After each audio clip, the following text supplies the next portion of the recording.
ଆଜିଠାରୁ ଲାଗୁ ହେବ ତିନି ଆଇନ ଆଇପିସି, ସିଆରପିସି ଓ ଏଭିଡେନ୍ସ ଆକ୍ଟ। ସାରା ଦେଶରେ ତିନିଟି ନୂଆ ଅପରାଧିକ ଆଇନ ସୋମବାରଠାରୁ କାର୍ଯ୍ୟକାରୀ ହେବାକୁ ଯାଉଛି।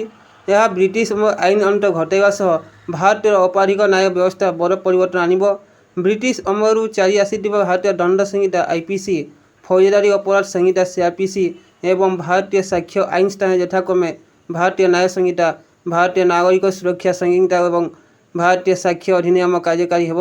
ନୂଆ ଆଇନ ଏକ ଆଧୁନିକ ନ୍ୟାୟିକ ବ୍ୟବସ୍ଥା ଆଣିବ, ଯେଉଁଥିରେ ଜିରୋ ଏଫଆଇଆର ଅର୍ଥାତ୍ ଯେକୌଣସି ସ୍ଥାନରେ ଏତଲା ଦାୟର କରାଯାଇପାରିବ। ଏପରିକି ଅନଲାଇନରେ ପୋଲିସ ଅଭିଯୋଗ ଦାୟର କରାଯିବା ସହ ଏସଏମଏସ୍ ଏବଂ ଅନଲାଇନ ମୋଡ଼ରେ ସମନ ଜାରି କରାଯିବ।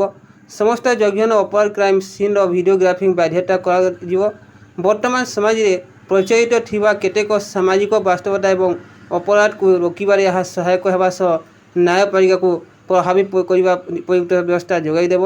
ଗତ ବର୍ଷ ଡିସେମ୍ବର 21ରେ ତିନିଟି ବିଲ୍ ପାର୍ଲାମେଣ୍ଟ ଗୃହୀତ ହେବା ପରେ ଡିସେମ୍ବର 26ରେ ରାଷ୍ଟ୍ରପତିଙ୍କ ଅନୁମୋଦନ କ୍ରମେ ଆଇନରେ ପରିଣତ ହୋଇଥିଲା।